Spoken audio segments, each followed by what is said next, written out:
या मागच्या 2024च्या इलेक्शनला कोणीतरी निळा टी शर्ट घातला, छोटा लाल कलरचं संविधान दाखवलं आणि आपल्या सगळ्यांना येड बनवत फिरवलं. त्याच्या आधी हाच प्रकार नरेंद्र मोदींनी ठिकठिकाणी बाबासाहेबांच्या पुतळ्याला फुलं घालून केलाय. त्याच्या आधी हाच प्रकार शरद पवारांनी आपल्या बरोबर केलाय आणि शिवसेनेनी महाराष्ट्रामध्ये केलाय. आणि इथे यादी संपली नाही तर आता नवीन कॉक्रोच जनता पार्टी मार्केटमध्ये आली. कॉक्रोच जनता पार्टीचे संस्थापक अध्यक्ष अभिजितजी डिपके जेव्हा दिल्ली एअरपोर्ट वरती आले तेव्हा त्यांनी बाबासाहेबांचा एक फोटो घेऊन आलेले. बघितलं आपण सर्वांनी. बाबासाहेब आंबेडकर माय ऑटोबायोग्राफी असं पुस्तक घेऊन आलेले. बरोबर. किती लोकांना बरं वाटलंय बघून. आता मला एक गोष्ट सांगा, बाबासाहेब आंबेडकरांनी माय ऑटोबायोग्राफी ही लिहिली होती का? बाबासाहेबांनी आत्मचरित्र लिहिलंच नाही कधी त्यांचं. बाबासाहेबांचं एक पुस्तक होतं जे थोडं आत्मचरित्र टाईपचं होतं, ज्याच्यामध्ये त्यांनी स्वतःचा अनुभव लिहिला होता, वेटिंग फॉर अ व्हिसा नावाचं. बाबासाहेबांनी आत्मचरित्र लिहिलंच नाही. तरी हे भाऊ बाबासाहेब आंबेडकर माय ऑटोबायोग्राफी न्यूयॉर्क वरनं घेऊन आले, अमेरिकेवरनं. आता दुसरा मुद्दा समजून, आपण हे पुस्तक वाचलं असतं तर आपल्याला उत्तर महाराष्ट्राचाच एक महत्वाचा संदर्भ मिळाला असता की 5व्या चॅप्टर मध्ये बाबासाहेब आंबेडकर यांनी त्यांच्या आयुष्यातल्या पहिला अपघात जो 40गाव मध्ये झाला होता त्याच्याबद्दल लिहिलं होतं. तर आपल्या सर्वांना ह्याची माहिती असणं महत्वाचं आहे.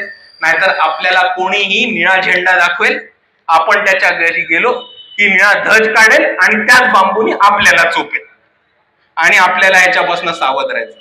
आता जर तुम्ही अभिजित डिपकेंनी जे पुस्तक पकडलेलं ते बघितलं तर ते बाबासाहेब आंबेडकर माय ऑटोग्राफी नावाचं पुस्तक आहे. आता हे पुस्तक आहे कोणाचं? तर डायमंड पब्लिकेशनचं. घरी गेल्यानंतर गुगल वरती डायमंड पब्लिकेशन टाकून बघा आणि तुम्हाला हे दिसेल की डायमंड पब्लिकेशन हे RSS चालवतं आणि RSS चं पुस्तक आहे.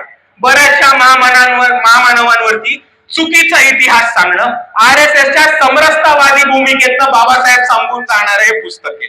आणि म्हणून अभिजित डिपके जेव्हा RSSचं बाबासाहेबांचं पुस्तक घेऊन येतात तेव्हा ती मला एक मोठी घंट्याची धोका वाटते.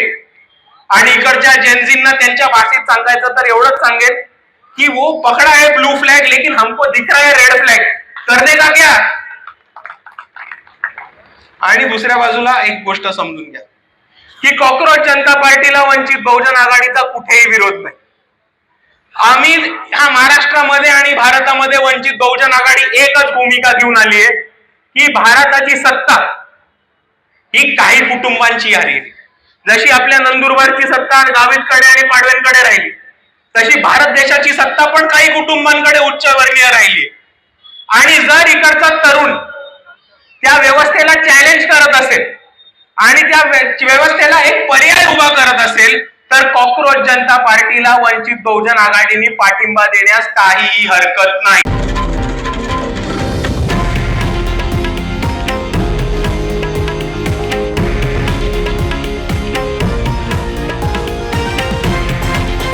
हे आहे देशातील नंबर 1 न्यूज नेटवर्क आणि आपण पाहत आहात TV9 मराठी, एकमेव.